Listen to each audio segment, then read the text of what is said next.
Hey team, I'm Megan Thomas, and in this video, I'm going to review an early career designer's portfolio and maybe their resume. The goal is for me to give you an impression of what I see as a senior designer and provide some actionable feedback for how this designer might improve their portfolio as they continue to look for work in the UX industry.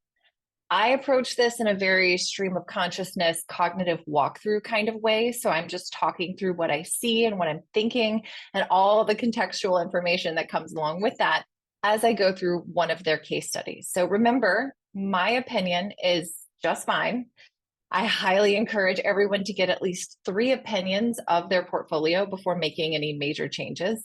And I also want to tell you, if I look like I've just had my face stitched onto a new body, it's because I just got back from coloring my hair, and that hot pink really tends to stain the skin. So I feel weird, but I'm bringing you my real authentic self, right? Awesome.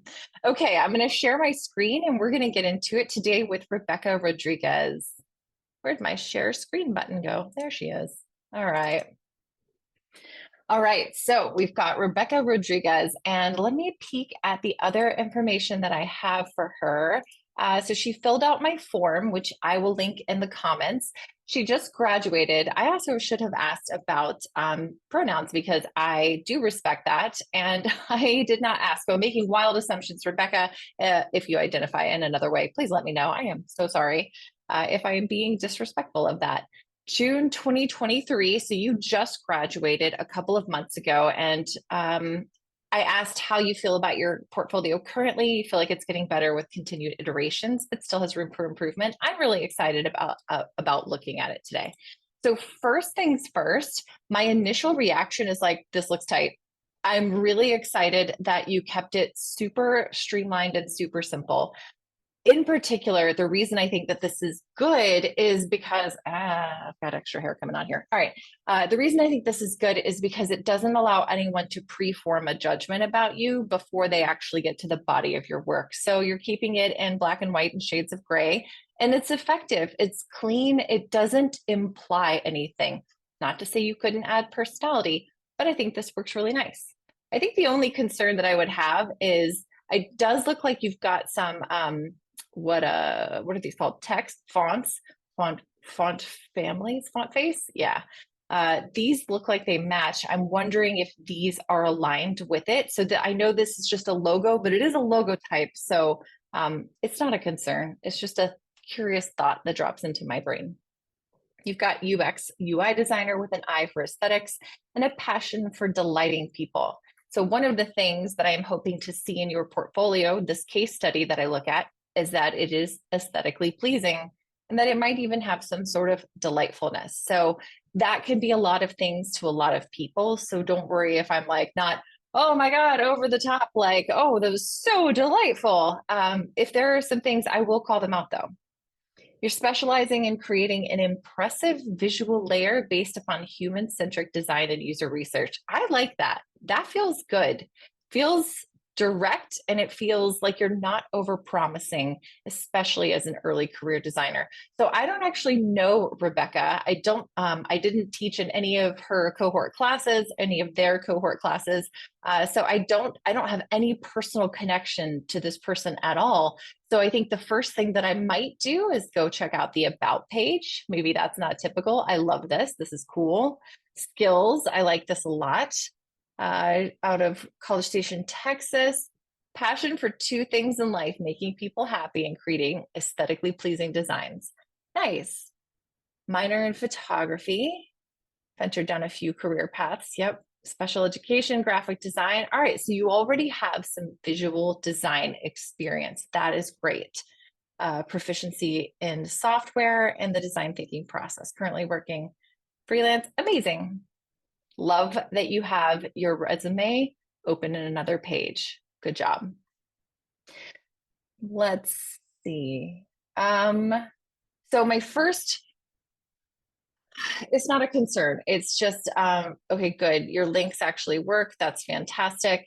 I personally would not put my phone number on my resume, but like, Yeah, it's necessary. I think I did put my phone number on my resume. I hate doing it. I hate having people's personal information on here, and your phone number is becoming more and more personal. So I hate it, but it's true.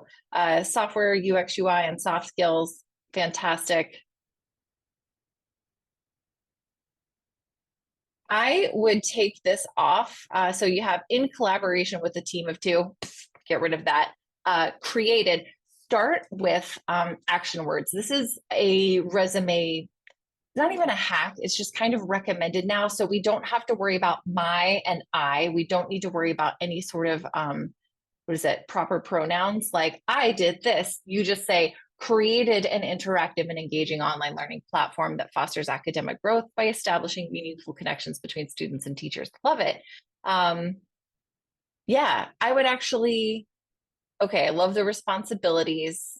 I would even say primary responsibilities included. That way you can take out the proper pronouns and you don't have to worry about um, in, in collaboration with. I would start here with redesigned a government agency website, focusing on enhancing the user experience by optimizing claim filing procedures. Nice. Administrative associate. I know this is in relevant experience and you have it in time-based relevancy.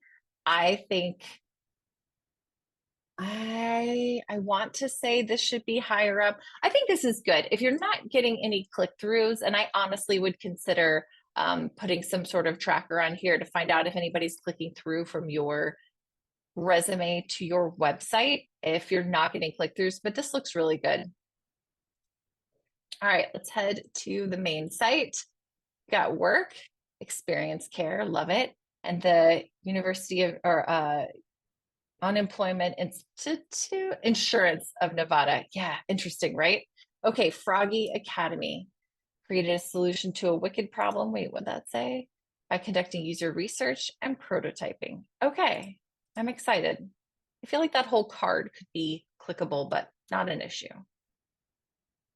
Love it. I love that you start with it's essential. It's kind of like writing a speech. When you step in front of a group of people, if you're not willing to go, attention, please, you have to get their attention somehow. So you started your case study with an attention, please. Let's face it, COVID-19 revolutionized every aspect of our daily lives, and education is no exception. How do we make up for the lack of face-to-face interaction? I want to know if revolutionized is being used in the right way. So it impacted, revolutionized to me feels like improved. Actually, let me look it up. My assumption here, and this could be me like, oh, Megan learned a new word today. I feel like revolutionize is to improve overall, but I could also be very wrong. Fundamental change. Okay, it has nothing to do with the actual positive or negative outcome. It's just the fundamental change in power or organizational structures. Interesting. Well, Megan did learn something new today, or at least relearned what she thought she knew. Okay. What can teachers do to maintain student focus and attention? Yes. How do we make up for the lack of face-to-face interaction? I feel like what you're trying to do here is to draw attention. It's like bolding, but if you don't want to like bold, you want to add something else. I think it gets lost because the soft green doesn't actually have enough impact or power. What I would suggest instead is to pick the soft green and then the dark green that you've got here. And kind of like I just highlighted this with my mouse, I would actually add that light green behind it, like a highlighter, so that it shows that like, I want you to pay attention to these 4 phrases. Yes, we have questions, but these 4 phrases, but I really like what you did here. Passion for creating an exceptional online learning platform ignited by your experience as a teacher in the classroom. Nice. Drawing from my expertise in education and UX UI principles, I embarked on a mission to find solutions to this wicked problem. Okay. The goal. I don't love the alternating bolding because it makes me feel like one of them is supposed to mean something else, especially for some reason, the goal. I would just bold these, just me. My goal is to empower educators Innovative online learning. Yep. The picture. It's fine. It is also, it feels like this could all be the same color and maintain the impact, and you could deprioritize. This is bigger and brighter, so it's taking my attention away from this. And this is good stuff. 5 weeks, 11 web pages, 11 app screens. That's great.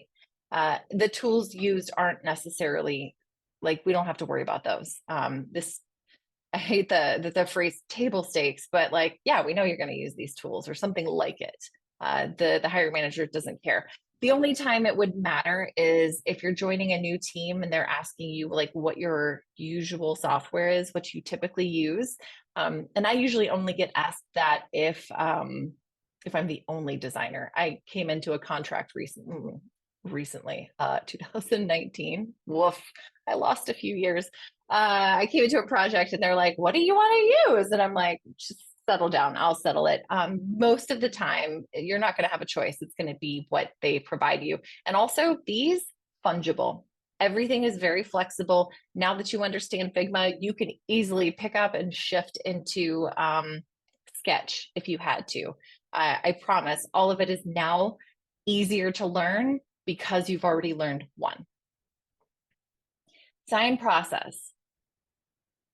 With a reliable IDEO design thinking approach, allowing me to break down the challenge into manageable tasks. See, that is a great explanation for why you went with the design thinking process. Not everyone's going to resonate with it. Not everyone's going to be like, that's the right decision. Everyone has an opinion. But the fact that you're like, I'm embarking on this very daunting journey as an early career designer, and I'm doing it through a established design process. I'm not trying to reinvent the wheel. I'm trying to follow something so that I understand how to manage myself. That's well written. Follow the essential practices below during each phase of this project. Love. Empathize stage, the research plan. Develop a research plan. All right. Okay, good. You didn't use that as all images. We typically try not to include a lot of text in images because it is not accessible. Less of a worry because most of the hiring managers that are going to be reviewing your website are probably, not always guaranteed, but they are probably going to not be using assistive technology. So that's a reasonable decision. Again, the thin and thick is distracting. Develop a research plan centered around empathizing with the most important individuals in this endeavor, teachers and students, the users. Again, with the different colors of highlighting, it's, especially this one's missable because it doesn't have enough contrast with the background. So if you really want to call those out, add that background color highlight and keep the text darker so that it just feels like pow. Research methods, love it. 2 teachers and 2 high school students were interviewed. Somebody might have a question why you only did 2 of each. As to identify, okay, cool.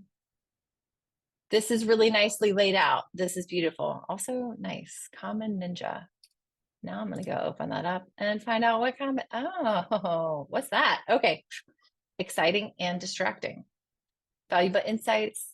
Okay, you got 15 responses. Questions that might come up during your interview will be something like, do you feel like you got enough results to make a good decision? And how did you know that you had enough results to make a good decision? So that's good. How effective has your online learning experience been up to this point?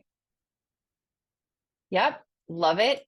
This is also considered a customer satisfaction or a CSAT score. So this is interesting that you're starting with this because that is essentially where we would start on the product that I work on the website that I design for. We literally start our conversations with, so on a scale of 1 to 5, even though a Likert scale is not totally reliable information, it's a good way to get like a temperature check. Nice. Commonly used accessibility features. Really cool. I also asked what accessibility features were missing. Yes, the data shows that the students need. Okay, so this is saying commonly used accessibility features, and you're saying that you asked what we're missing. So I would try to reconcile those things together to make sure that you're saying the same thing and that your description is supporting your headline. Calculation devices and dictionaries embedded within lessons.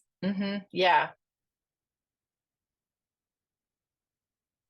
These do not. Okay, this actually does not relate to itself. So commonly used accessibility features are what I'm assuming is you're saying here that the number of students who use these features, so 14 students in total responded, and they say that they use these accessibility features, but the next thing is the data shows that students need. Oh, you said I also asked.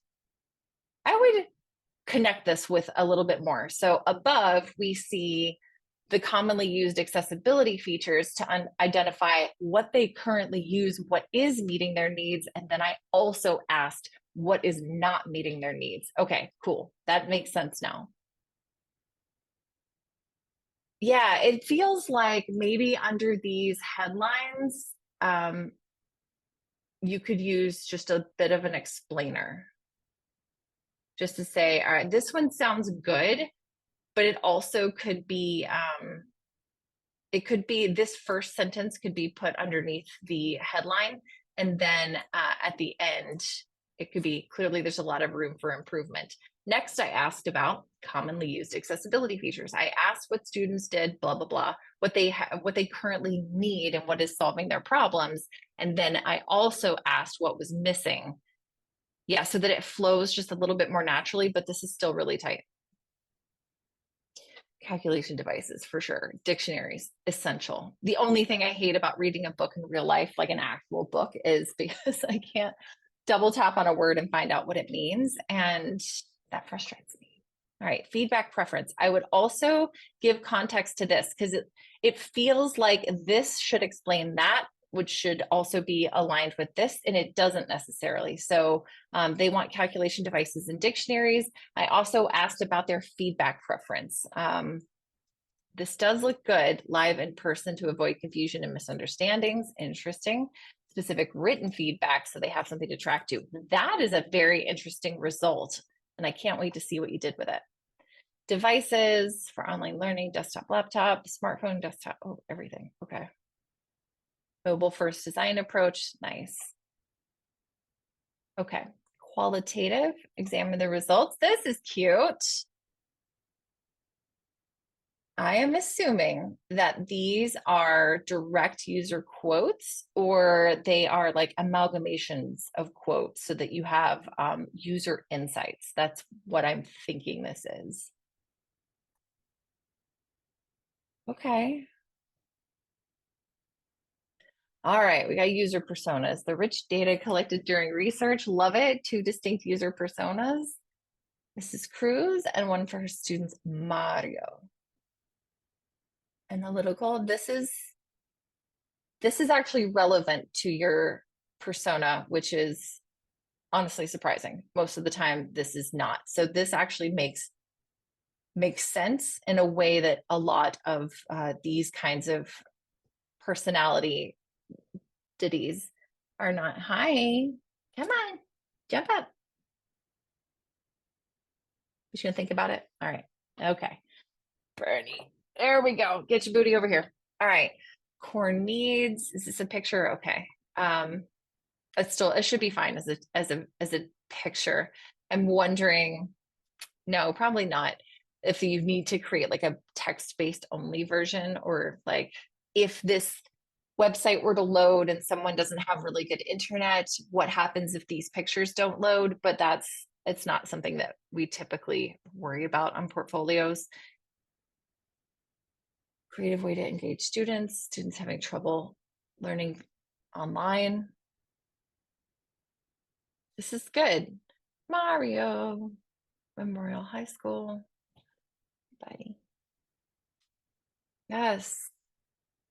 Moving so quickly, extrovert, introvert. Okay. Hi. All right, this looks good. My favorite kind of competitive analysis. Make it easy for the user to understand.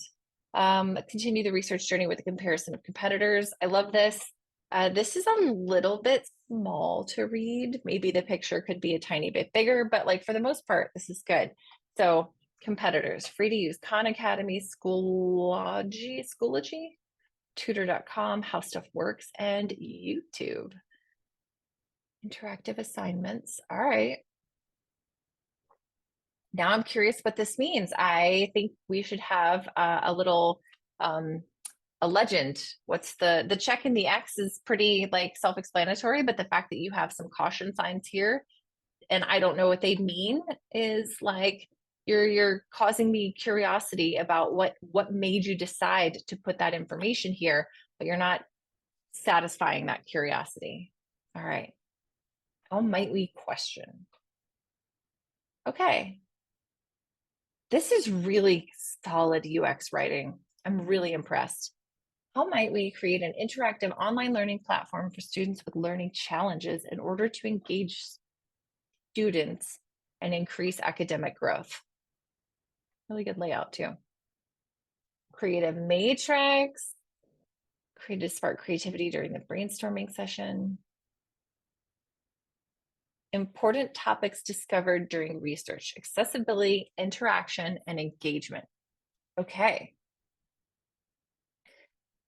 If possible, and this is probably nitpicky, I would try to create a more clear screenshot of this. This feels just the tiniest bit fuzzy. Moscow prioritization. Technically, it should have lowercase o's because it's specifically not like Moscow, the location, but it is a mnemonic device kind of. This could be a little more clear as well. So if anything, I would recreate this with in like a graphic or visual design. That could improve delightfulness. Also adjust that O's and hit stuff here. This is really good. Must have notifications for important due dates, should have attendance form, viewing your child's grades, want to have, yeah, make this a little bit more clear. This is kind of hard to read. Allow self-recording for assignments. Yes, this is great. All right, prototype, mid-fi wireframes, mobile first, mid-fidelity wireframes. Did you start with low fidelity at all? It causes me a question that you went to mid-fi wireframes. Now, if you did that because you are reducing how much information is on this case study because you're like, I don't want to overwhelm my reviewer. I just want them to like review my stuff, tell me it's pretty good and come on. Maybe you could include a link to like want to view the lo-fi wireframes. That's totally fine. I'm more proud of this, but people want to get an understanding to make sure that you do know where to begin. And some of the frustrations that you might run into are people like assuming that you don't do wireframing or that you don't know how to do like the sketching and like really bring it down to how can I help this product manager or this person that I'm working with? How can I help them get their idea out of their head and onto a screen when we may not have a screen available and it's sometimes just quicker to pick up a pencil and sketch. Now, is that always the case? No. So I think I'm just calling that out as a watch out for people thinking that you skip some of the important stuff. Love that accessibility is essential. Yep, yep, yep.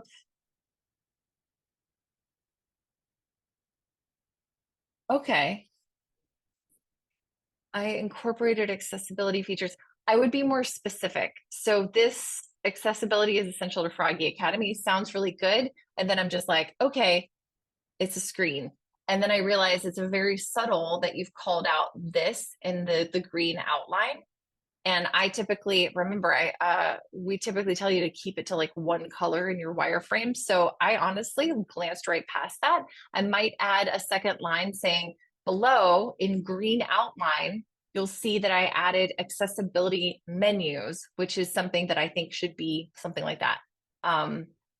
Yeah, just It sounds almost state the obvious level, but like some of what we do is explaining the obvious in a way that's understandable to others. Um, I'm literally thinking in particular, like how to bring complexity to someone who's just not very technical. And you might even be getting a recruiter looking at this, and a recruiter doesn't necessarily know anything about design. They just know what they're supposed to be looking for. So giving people just a real specific context is helpful. Improvement opportunities.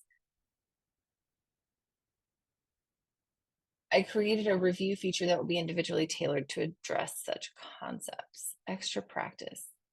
Okay. I still don't necessarily know what I'm looking at. Like I get that now because I've got the context of this is outlined in green. So this is the review feature. Tell me more about the review feature. What is that going to be able to do? And again, I recognize you're probably trying to keep it super streamlined. We've told you to like get to the point. Now I think, you know, what I realize maybe I'm just really curious because I think this is a really interesting case study. And this as a recruiter would have me going, oh, very interesting. I definitely want to talk to this person. Progress tracking. Yes, love a good progress tracking. Everyone loves that kind of gamification. You could also mention that you bring in gamification, not just easy way to track progress, but to drive the psychological motivation for students to recognize when they're about to reach a win state. So UI design system. So now we're getting into, this is the part where I don't love how the boot camps have taught you how to create a case study because a UI design system is very different from a UX design. So this right here is fantastic. It tells me you understand how to do research and how to leverage that research and apply it to what it is that you plan to make. A UI design, that's an entirely different case study to me. It starts to get into too long, and now we're explaining all this. This looks fantastic, by the way. I'm literally scrolling past this so fast, but like all of this layout is gorgeous. That's an entire case study to me, for real. You could have ended at mid-fidelity wireframes and then say to view the rest of this case study and see how I designed the UI. Now that could be very interesting, and it would keep things separate so that if somebody is hiring you for a UI job, you're like, oh, look at Froggy Education or Froggy Academy and click on the high fidelity UI design case study, rather than if you're applying for a UX designer job, you say, oh, go to the Froggy Academy where I did the UX research and the UX design. That could actually like make your portfolio feel more robust, and it allows recruiters and hiring managers who are looking at you for a specific role, not just a UX UI generalist role, that makes it more valuable to them. This is good. Oh, and you use Marvel. Good, good, good. This looks great. All right, I don't need to click all the way through this. This looks fantastic. What a great high fidelity prototype. And you did it for tablet. Love it. Okay, I didn't know how far I didn't know how far you want to take this. This is fantastic. I think the only thing that I would change is that make sure people understand when you're trying to call out to them what is important and that you want their attention. Another reason not to do this mixed bold, semi-bold kind of thing is because it's distracting from the really important things that you want people to see right here. Other than that, like, honestly, this is a really, really fantastic case study. You could even wrap it up. The UI, I would be proud of that too, like, to be fair, but you could break this up into a couple of different case studies and leverage this for lots of things. Time limits for messaging center students, remote moderated remote walkthrough. Oh, okay. This is fantastic. I absolutely love it. I think you've done a great job. I am super curious. I also am not going to spend a ton of time on this. I know we make you go through so many government agencies. All right, there's a lot of color going on here. Same feedback. Make sure that your color is used to really catch attention and isn't distracting and takes people out of like, what am I learning here? What's the important thing? Keep it consistent. All right, Rebekah, this is an absolutely fantastic portfolio. I really wish you the best of luck. Thank you so much for giving me permission to to share this portfolio walkthrough with the world. It's not that many people. I'm not that special. Thank you again for giving me this opportunity to review this. I hope this is helpful. It looks like you've done a lot of really quality work, and I hope you get some. I hope you get some work soon. Thanks so much. Everybody else who's watching this, have a great day. I can't find my stop button. All right, stop share. Thanks for joining me. I appreciate you, and I will see you in the next portfolio review.